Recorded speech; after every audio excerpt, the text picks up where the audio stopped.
Paz do Senhor, povo de Deus, louvado seja o nome do Senhor Jesus. Mais um Desperta Crente, receba essa palavra no poderoso nome de Jesus. Eu tô rouca mesmo, tava pior, melhorou bastante, graças a Deus. Louvado seja Deus. Eu quero pedir perdão já, porque sábado eu não consegui gravar o vídeo de sábado. Como eu já falei aqui pra vocês, eu não deixo gravado os vídeos pra ir postando. Eu sempre gravo naquele dia, mas sábado, irmãos, foi um dia muito corrido, teve manhã com Deus. Eu tive que visitar minha irmã passou mal, foi pro hospital, então fui ver minha irmã. Cheguei em casa à tarde, tinha que pregar à noite, tinha um compromisso da minha tarde. Então tava muito puxado pra mim, eu não consegui gravar vídeo. Eu tô até pensando em não gravar vídeo mais no sábado, porque tá muito puxado pra mim, né? E eu creio que eu não vou estar gravando vídeo mais no sábado, tá bom?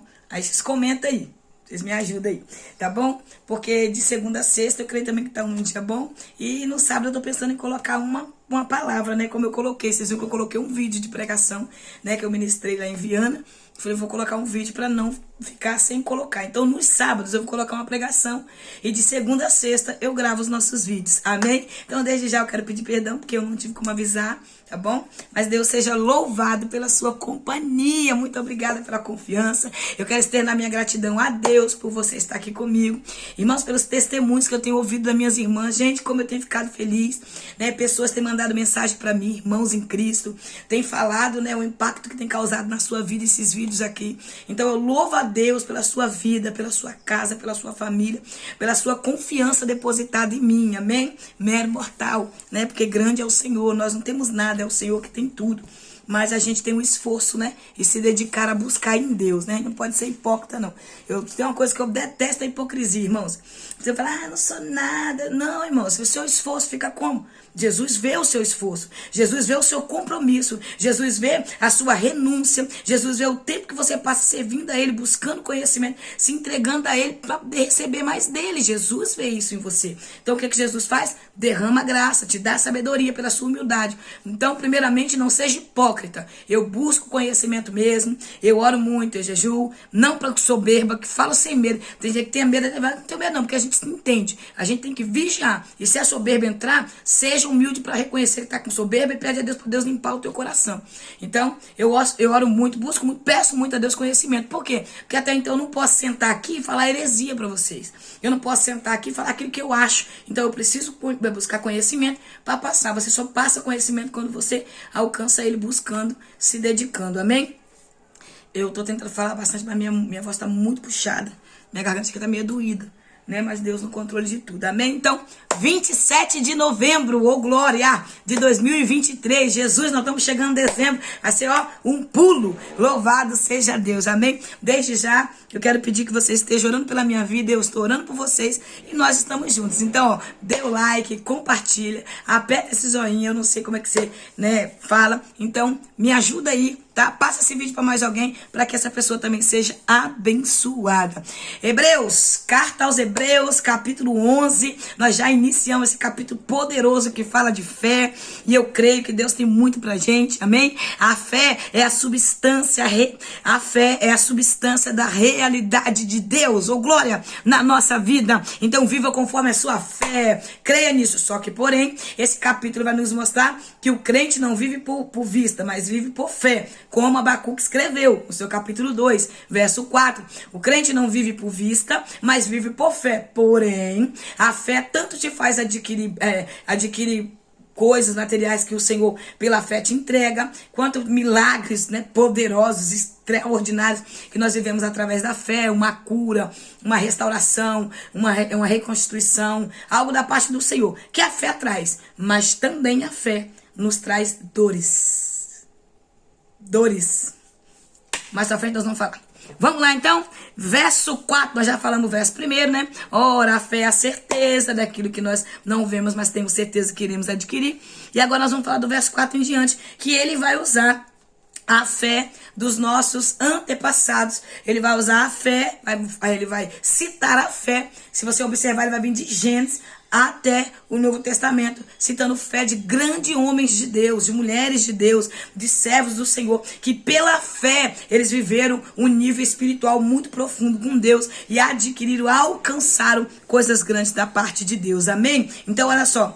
Pela fé, verso 4, Abel ofereceu a Deus um sacrifício mais excelente que o de Caim.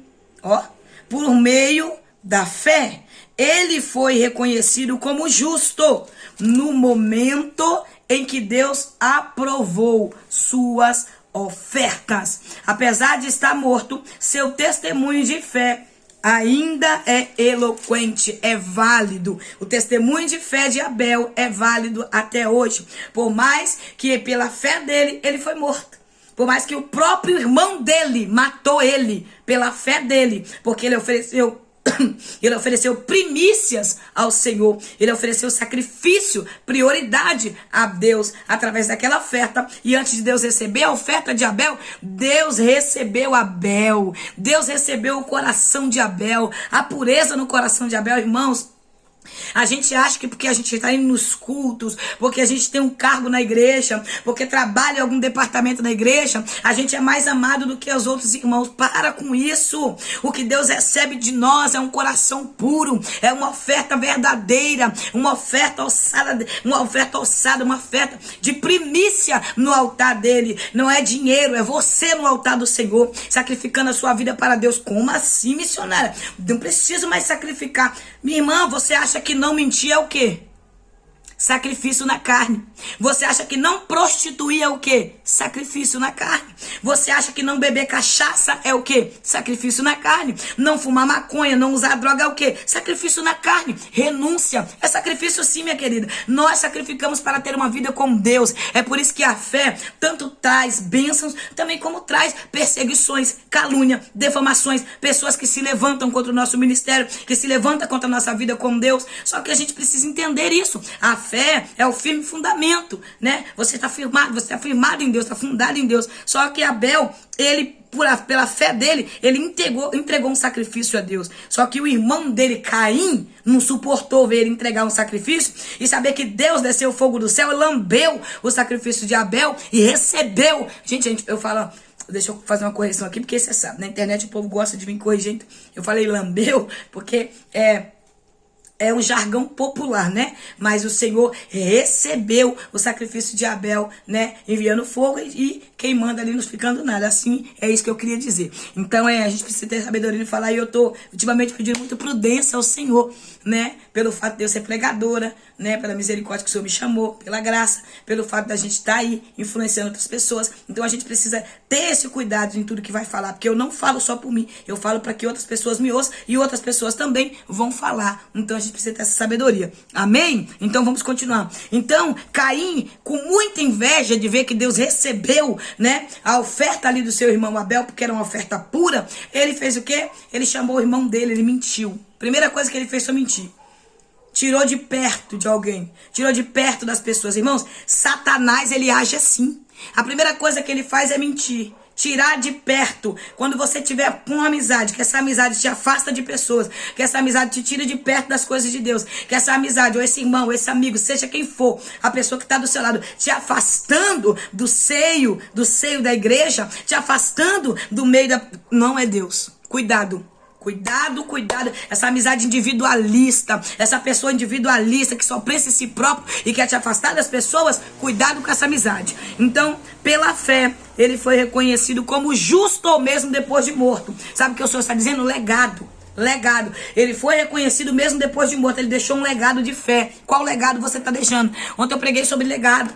Preguei ali Josué capítulo 24, que fala sobre legado. Sobre você dar ao Senhor algo melhor. E aqui a gente tem esse entender também que Abel, ele deixou um legado de fé, mesmo que pela sua fé ele foi morto, mesmo que apesar da fé dele ter sido testificada e aprovada por Deus naquele momento que Deus recebeu, ele foi morto. Mas o testemunho dele, ninguém cala o testemunho do crente, irmão. Ninguém cala o testemunho, tá entendendo, minha irmã? Ninguém cala o testemunho do crente. Ei, pode até tentar matar, mas ninguém cala o testemunho do crente. Pode até morrer, deixa eu beber água. Pode até morrer, mas ninguém cala o testemunho. Ninguém para o testemunho dele, não para. Então a gente precisa entender isso, amém? Vamos lá, verso 5. Meu filho, eu vou usar o testemunho do meu filho agora. Meu filho desanimou, né? Por perseguição, calúnia. Meu filho passou tanta coisa, irmãos, que eu evito falar até algumas coisas, porque eu creio que Deus vai trazer meu filho de volta em nome de Jesus. Então, pra ele, eu sei que ele vê os vídeos, Então eu prefiro não citar, né? Mas ele passou muita coisa, muito sofrimento. Então meu filho desanimou na fé, mas meu filho deixou um legado que ele vai voltar novamente, vai voltar de onde caiu, vai levantar, vai continuar erguendo o ministério que Deus confiou a ele. Mas meu filho deixou um legado. A gente ia pra Praia do Morro, aqui onde a gente mora às madrugadas, e aquelas ruas atrás estavam fechadas de moradores de rua. Pessoas em situação de rua. Eles dobravam os joelhos, eles choravam. Meu filho cantou um louvor para um rapaz. Primeira vez que a gente fomos evangelizar pelos centros da cidade. E quando a gente chegou lá, tinha um homem. E Deus usou a gente para falar com este homem. E meu filho louvou, ele chorando, ele falou assim: vocês podem andar essas ruas dessa cidade todinha. Vocês não vão me ver mais nessas ruas dessa cidade. Eu vou embora para minha casa. Eu tenho uma casa, eu tenho uma família e eu vou embora. O louvor que Deus colocou na boca do meu filho tocou a alma daquele homem. E ele voltou para casa, ele voltou para a igreja. Ele era um servo do Senhor, que estava ferido, machucado, que desviou e foi morar na rua, porque foi ferido dentro da igreja por bodes, por capas que estão lá dentro brincando de ser crente. Pessoas que estão lá travestidos de crente, fingindo de crente. Bota a roupa de ovelha, mas é lobo debaixo da roupa. E continuamos a trabalhar às madrugadas, né, evangelizando. Nunca mais eu vi esse homem. E eu oro pela vida dele até hoje, que eu tenho certeza que este homem hoje é um grande homem de Deus. Já se passou aí 5 anos. 5 anos já tem passado isso. E eu tenho certeza que aquela alma ali, que Jesus usou o meu filho para ser restaurado novamente ali na rua, é um grande homem de Deus hoje. Então meu filho tem um legado. Meu filho tem uma história. Meu filho saía às madrugadas comigo para evangelizar. Não sei porque eu tô falando isso, mas eu vou falar porque Deus tá mandando. Meu filho saía às madrugadas comigo, a ponto de ônibus durante a semana. Era terça e quinta-feira, nós evangelizando naquele ponto de ônibus, bate sol quente. Quantas vezes a gente fomos com fome? Várias vezes eu saí de casa com fome, nós não tinha dinheiro nem de passagem. Não tinha condição financeira de ir. Às vezes a gente ia andando com fome, voltava, mas ia levar a palavra do Senhor, a semente do evangelho. Então meu filho tem uma história. Meu filho tem uma história, e eu creio que pela história, pelo legado dele, Deus vai honrar isso aí, vai levantar ele novamente. Então, minha irmã, não desanima do teu filho, não desanima do teu marido, não desanima da tua história. Você tem um legado e Deus vai honrar esse legado. Somente continue honrando o Senhor, honrando a Deus, priorizando a Ele, fazendo com que o nome do Senhor seja glorificado na sua vida, independente do que vier a acontecer. E Deus vai honrar a sua fé. Amém? Eu choro porque eu me emociono quando eu lembro daqueles momentos, é muito maravilhoso. Vou voltar porque eu creio que meu parceiro tá aí, se colocando de pé em nome de Jesus, amém? Não é que eu parei a obra não, tá, irmãs? Eu falo meu parceiro porque desde quando eu conheci Jesus na sala da minha casa, meu filho, com 8 meses de crente, eu comecei a fazer a obra do Senhor, a evangelizar. E desde quando eu botei o pé pra fora da minha casa, falando assim, tô indo fazer a obra, meu filho tava comigo, entendeu? Então, assim, foi muito sofrido, muito doído eu ter que continuar indo sem ele. Hoje não, hoje eu já acostumei, adaptei, porque eu sei que Deus vai fazer. Mas eu lembro daqueles momentos me emocionando de alegria, porque era tão gostoso, tão bom, e eu creio que isso vai acontecer de novo. Amém? Vamos voltar, porque eu falo demais. Deus seja louvado. Eu acho que eu tô muito emotivo. Desde ontem eu tô assim. Deus seja louvado. Vamos lá. Verso 5. Por meio da fé, Enoque foi arrebatado de forma que não experimentou a morte. Aleluia, coisa linda, Jesus. E já não foi encontrado, hein? Meu Pai do céu. Enquanto Deus o havia arrebatado, visto que antes de ser arrebatado, havia recebido o testemunho de que tinha agradado a Deus.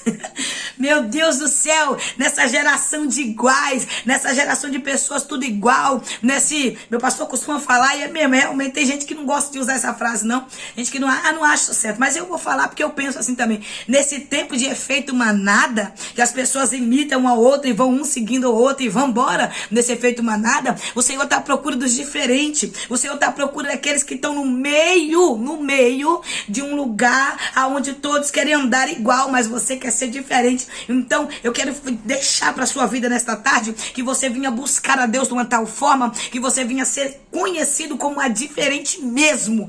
Meu Deus, o que tem na vida daquela mulher que era diferente? Sabe o que Ramã fala pro rei ali? Sabe o que Ramã vai lá e fala pro monarca, né? Ele vai chegar para ele e vai dizer para ele assim: olha, dentro do teu reino Açoeiro, dentro do teu reino, Açoeiro, tem umas pessoas, tem um grupo de pessoas que não se dobra, que não adoram nossos deuses, que não anda como nós, que não fala como nós, que não posiciona como nós. Essas pessoas não são daqui. Aí Ramã vai projetar a aniquilação dos judeus, a aniquilação dos hebreus. Ele vai tentar matar todos eles, porque pela inveja que ele tinha de Mardoqueu, que não se dobrava para ele, que não se humilhava, que não se relacionava com a vida que Amã tinha, e que não era bajulador, como crentes bajuladores por aí. Porém, cai por terra todo o projeto de Ramã, porque o Senhor glorifica o nome dele na vida de Mardoqueu. Então seja diferente no meio dos iguais. Enoque, ele andava com Deus.